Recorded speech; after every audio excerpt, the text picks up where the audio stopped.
নমস্কার বন্ধুরা, সংস্কৃত বিদ্যাচর্চা চ্যানেলে আপনাদের সকলকে স্বাগত জানাই।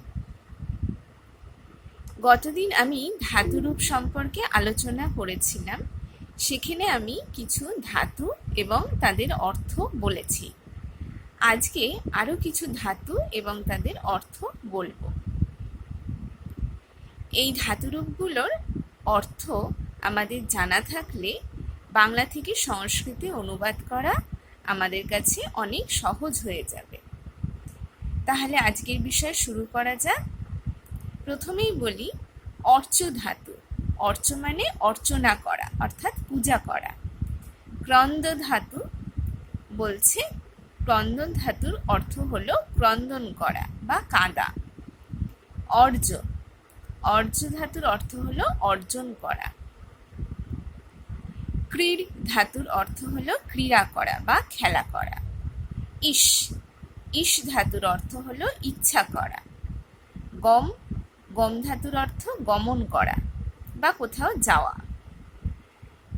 কুজ, কুজ ধাতুর অর্থ হলো পূজন করা। বৈ ধাতুর অর্থ গান করা। কৃত, কৃত ধাতুর অর্থ হলো ছেদন করা বা কর্তন করা। ঘ্রা ধাতুর অর্থ ঘ্রাণ করা বা কোনো কিছুর গন্ধ নেওয়া। চর, চর ধাতুর অর্থ হলো বিচরণ করা। চিন্তি ধাতু, চিন্তি ধাতুর অর্থ চিন্তা করা। জি ধাতুর অর্থ জয় করা। জীব ধাতুর অর্থ হলো জীবিত করা। ত্রি ধাতুর অর্থ, ত্রি বলতে তরণ করা বা পার করা এরকম বোঝায়, তাই এখানে অর্থ হলো পার হওয়া। তজ ধাতুর অর্থ হলো ত্যাগ করা। দংশ ধাতুর অর্থ দংশন করা বা কামড়ানো এরকম অর্থে। দা ধাতুর অর্থ দান করা।